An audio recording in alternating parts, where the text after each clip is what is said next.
बिजली कड़क रही थी। चारों ओर अंधेरा ही अंधेरा था।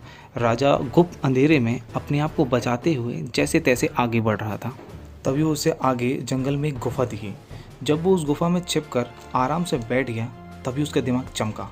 उसे याद आया कि जब वो अपनी शिक्षा खत्म करके गुरुकुल से वापस अपने घर लौट रहा था, उस दिन उसके गुरुदेव ने उसके गले में एक ताबीज़ बांधी थी और उसे ये वचन लिया था कि जब तुम्हें ये लगे कि ये जीवन समाप्त हो गया है और उसके पास जीवन में और कोई रास्ता नहीं बचा है, उस दिन ही तुम इस ताबीज़ को खोलोगे और इसके अंदर क्या है ये देखोगे। दरअसल आज सुबह राजा को सैनिकों के साथ में वन में जंगली सुअर का शिकार करने के लिए आया था। शिकार करते करते कब शाम हो गई और वो अकेला पड़ोसी राज्य की सीमा में प्रवेश कर गया, उसे पता ही नहीं चला।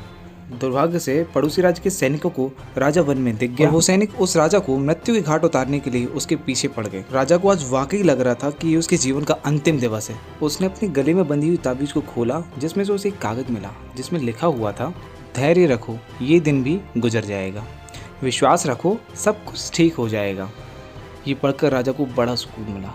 उसका डगमगाया हुआ आत्मविश्वास फिर से ठोस हो गया। उसे याद आया कि ये कोई पहला अवसर नहीं है जब उसके जीवन में ऐसी विपत्ति या समस्या आई है। उसे याद आया कि ऐसे कई संकट उसके जीवन में पहले भी आए, कुछ समय रहे भी, परंतु अंततः हर संकट का अंत जरूर हुआ।